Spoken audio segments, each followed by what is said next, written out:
We're in a like battle this month against the Raiders Report. Now, we lost in June. We have a lead right now by roughly 2,000 likes. But that's 2 videos, if that, for the Raiders Report to catch us. So let's make sure we go all gas, no brakes, and bury the Raiders Report in likes this month. I want to finish first among all the Chat Sports channels. So like today's video, and like every Cowboys Report video that you see.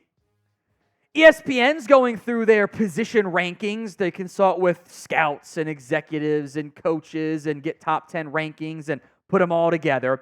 ESPN ranked Micah Parsons 3rd overall in those rankings. He, of course, was as high as number 1, but also was ranked as low as number 7. How you find 6 better pass rushers, I don't really know, but, there's always something weird with these outside of, when Aaron Donald was there, he was always 1 or 2. These are the top 10 edges in the ESPN rankings. Myles Garrett, number 1. TJ Watt, number 2. Nick Bosa, number 4. Maxx Crosby is 5. Aidan Hutchinson is 6. Danielle Hunter is 7, now with the Texans. Josh now going by Hines-Allen, which is great for the autographics and not having 2 Josh Allens. I think he still claims being the better one. He is undefeated against them.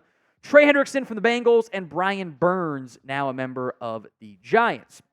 I don't think many people should have a complaint about Parsons at least being top 3. His production in his first 3 years of his NFL career have just been incredible. He's consistently produced. He's gotten after the quarterback. He's made impressive plays year in and year out. He is one of the best pass rushers in the NFL, and there's still another level, more room to be an even better football player than what he's been over the course of his first 3 seasons. From an NFL coordinator speaking with ESPN, here's what he said about Micah. Unreal athleticism for the position. Twitch, speed, and bend is phenomenal. His issue is really more in the run game than anything else. When he has to take on heavy stuff, that's where you feel the lack of size a bit. So where would you rank Micah Parsons among pass rushers in the entire NFL? Is he 1? Is he 2? Is he 3rd, 4th, 5th? Are you not like him at all? It is the pinned comment on today's video, so that ad comes on the YouTube side. Ignore it. Head down there and let me know where you think Micah Parsons ranks among pass rushers in the entire NFL. I think the ordering of that top 5, Crosby, Bosa, Micah, Watt, and Garrett, I think it's up for debate. I think you can make arguments for all of those guys. I would take Myles Garrett, then Micah Parsons myself, and I'm a huge Maxx Crosby fan as well. But without a doubt, he's in there. We're not taking Aidan Hutchinson over him. Come on. Let's be real here and not be crazy or just chase one metric and ignore everything else. Micah is an awesome football player. Here's what one NFL defensive coach said on him to ESPN. If you put him at outside linebacker all game in the same traditional spot, I'm not sure he'd have the same production. He needs to be moved around, in my opinion. But he's so good in that role that he completely wrecks a game. Now, there were several, I thought, really interesting key stats that were a part of that ESPN article about, arguments in his favor, basically. He is one of 2 players with 13-plus sacks in each of his first 3 years. Joining this guy I might have heard of, his name was Reggie White. He was kind of good. He was first in the ESPN pass rush win rate at 35.3%, which was nearly 5% higher than any other player in that metric, who qualified, of course, and had more than 5 snaps. He also faced the most double teams in the NFL and had the most what ESPN called pass rush incompletions. Basically, you didn't get the sack, you didn't force the fumble, whatever, but your pressure led to an incompletion, or you hit him as the quarterback was throwing, led to an errant throw. It's not a sack, but that's still a drive killer if it comes on 3rd down. So the pass rush value for Micah, super high. I do think there's room to grow as a leader, as a run defender. That's why I think Myles Garrett might have the slight edge. Parsons is a superstar player, though, and he's still young. Shouldn't have seen the best of him so far.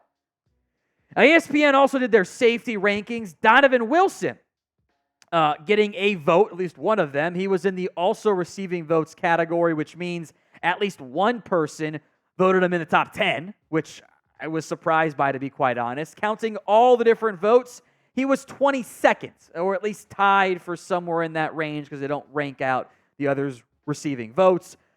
Wilson at times has been wildly impactful for the Cowboys.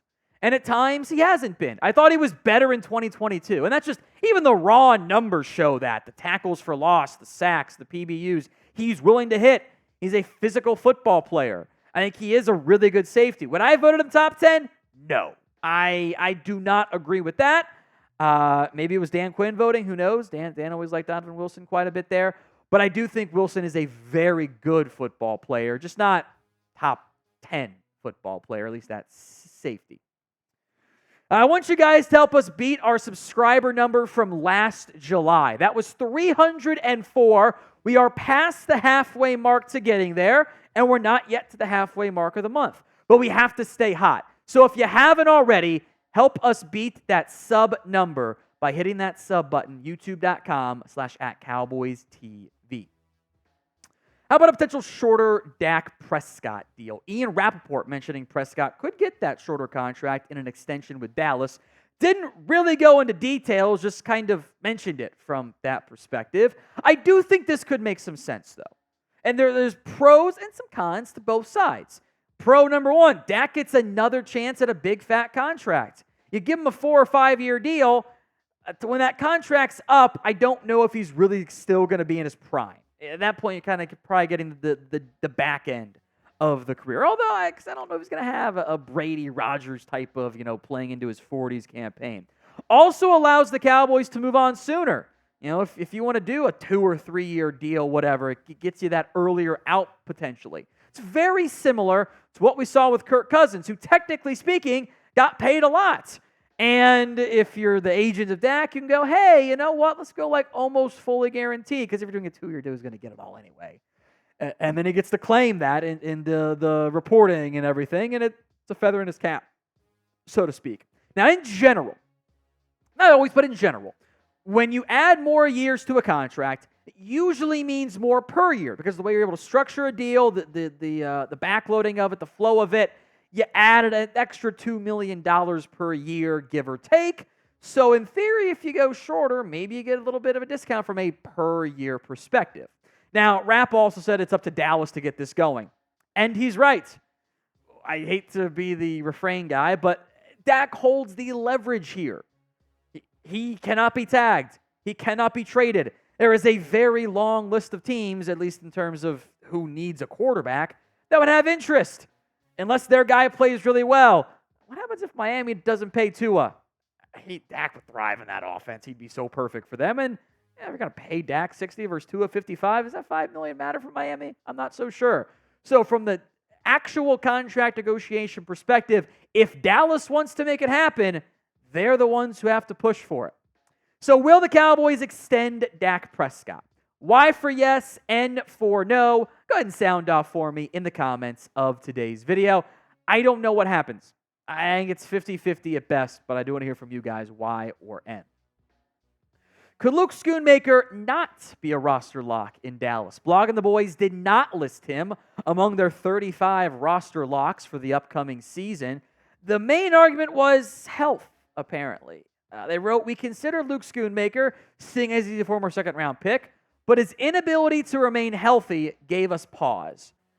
Which I don't think injury should be a factor in this conversation. Now, that's not, because you're going to make the roster if you're hurt, you're just going to be on the IR version of it. So what do you want to do with Luke Schoonmaker? We'll break this angle down. K for keep, T for trade, C for cut. Go ahead and sound off for me in the comments of today's show. Regardless of how you vote, I don't think I speak out of turn when I say Schoon was a massive disappointment in year one. The production was not there. The run blocking wasn't as good as I had hoped it was going to be.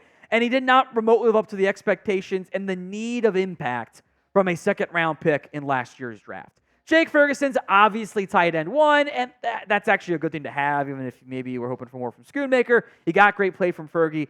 How can you complain about it that much? And the Cowboys have other tight ends. Hendershot, John Stevens as fans of the team. So does Princeton Fant, Brevin Spann-Ford. And from a pure talent perspective, I think there is a universe in which Schoonmaker stays banged up, doesn't play very well, and falls down the depth chart. But because of the way his contract is set up, he's making the team. He has a $1.42 million cap hit this year. By the way, super cheap. Like the vet minimum is like $800,000. You're not paying him anything. The dead money is $2.2 million. Now, you can post June 1st this transaction, since we're after June 1st. That would save you $0 total in savings if you cut him, and you'd save 1.0 through the trade, but still not great savings because you have to give that money to the next guy. And most importantly, the Cowboys simply don't give up on draft picks this fast. This is not an organization who is willing to move on from draft picks after a year and a half. That's just not how they operate. They like their guys. So I would fully anticipate seeing Luke Schoonmaker on the roster. I would call him a roster lock for the Dallas Cowboys. If you made it to the end of today's video and you haven't already done so, make sure you like today's video. We appreciate everyone who made it all the way through, so make sure you show us some love back by liking it.